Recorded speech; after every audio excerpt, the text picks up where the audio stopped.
Justice Jones and Molescombe. My Lords, with every bill that this government presents to this House, it seems to me that we see a further erosion of civil liberties. We see reducing the rule of law, and of course we see a constant attack on parliamentary democracy. And this bill is no different. I mean, it's pretty terrible. So I'm really heartened to have listened to the comments so far, which clearly indicate there's a lot of dissatisfaction about this bill, and I presume it's going to be very heavily amended. It's very much at odds with the United Nations Special Rapporteurs. The government has consistently, ministers in particular, have expressed some horrific sentiments over the years which seek to marginalise and undermine the UN Special Rapporteurs as being somehow politically motivated.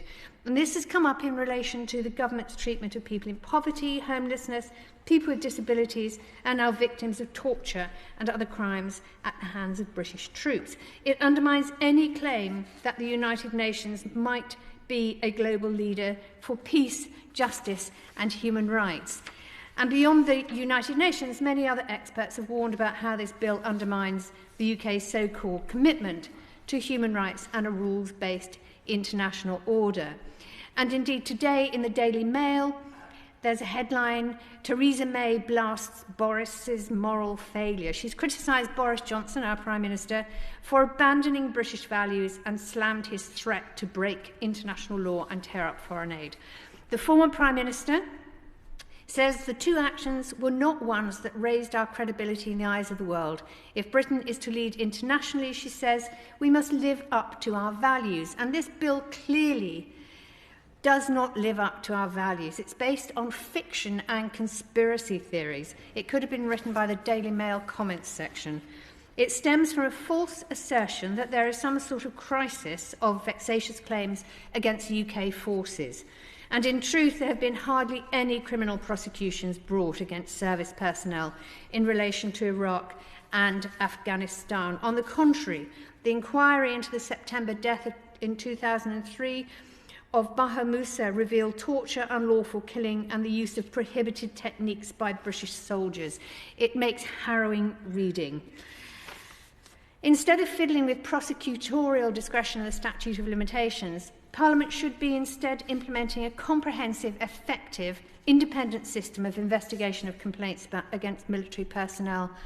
Repeat investigations are ordered by courts because the original investigations were so shoddy that they needed to be conducted again. We're talking about interference by the chain of command, refusal to pass on to military, police and prosecution. And service personnel would be greatly helped if they knew that future allegations would be fairly, reasonably, independently, rigorously investigated within a sensible amount of time and one way or another resolved. But this legislation does not address any of that, and the provisions in this bill are nonsense. The courts already have a very wide range of case management powers. They can throw out unmeritorious and vexatious claims at a very early stage and can make court orders against vexatious claimants. And the government must explain why this isn't sufficient to deal with these claims, and then explain why the military needs a special system of dealing with unmeritorious claims, which is not available to other defendants in legal proceedings. And then there's the downright stupid fact that this legislation, rather than protecting service personnel, would in fact be likely to open up British forces to the jurisdiction of the International Criminal Court, which other noble lords have already mentioned. So this prospect renders the whole piece of legislation counterproductive and actually downright dangerous. So rather than face investigation and prosecution in the UK, troops would be exposed to the risk of being subject to an international arrest and, of course, prosecution, a trial at The Hague. I asked a former general for his advice on this bill, and he said, after some thought, and gave a considered answer, and he said that actually it could be dangerous for our troops because it might mean that other regimes and other troops of other countries might actually be more inclined to torture our troops or treat them badly in return for our lack of concern about torture.